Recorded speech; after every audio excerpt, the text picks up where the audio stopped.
आणि दिग्गज म्हणजे गंमत आहे. आपल्याकडे कसं आहे ना, तो शब्द पण इंटरेस्टिंग आहे. आपल्याकडे पृथ्वी शेषाच्या डोक्यावर तोलली असा जसा एक समज आहे, तसं 8 दिशांना 8 हत्ती आहेत आणि त्यांची तोंड एकेका दिशेला आहेत. त्यांची नावं पण आहेत उपलब्ध आणि त्यांच्या पाठीवरती ती पृथ्वी आहे. दिशांना दिक म्हणतात, बरोबर. हत्तींना गज म्हणतात. बरोबर. प्रत्येक दिशेचा एक एक गज तो दिग्गज. आणि मग त्याच्या खांद्यावर ते क्षेत्र, आपण म्हणतो ना या क्षेत्राचा दिग्गज आहेत ते, म्हणजे त्यांच्या खांद्यावर ते क्षेत्र तोललं गेलेलं आहे. तर असे अष्टदिग्गज त्याच्याकडे होते, म्हणजे वेगवेगळ्या क्षेत्रातले की जे क्षेत्र त्यांच्या खांद्यावर तोलले, म्हणजे त्या क्षेत्रामधले अध्वर्यूच म्हणू आपण. त्यांनी जे कृष्णदेवरायाच्या दरबारामध्ये अष्टदिग्गज असं म्हणतात की ते होते.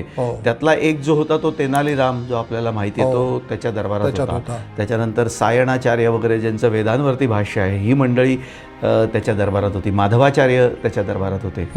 त्यामुळे ह्याला कलेला आणि अशा विद्वान आणि यांना प्रोत्साहन असल्यामुळे सांस्कृतिक आणि सगळ्याच पद्धतीने त्या राज्याची आपल्याला भरभराट झालेली दिसते.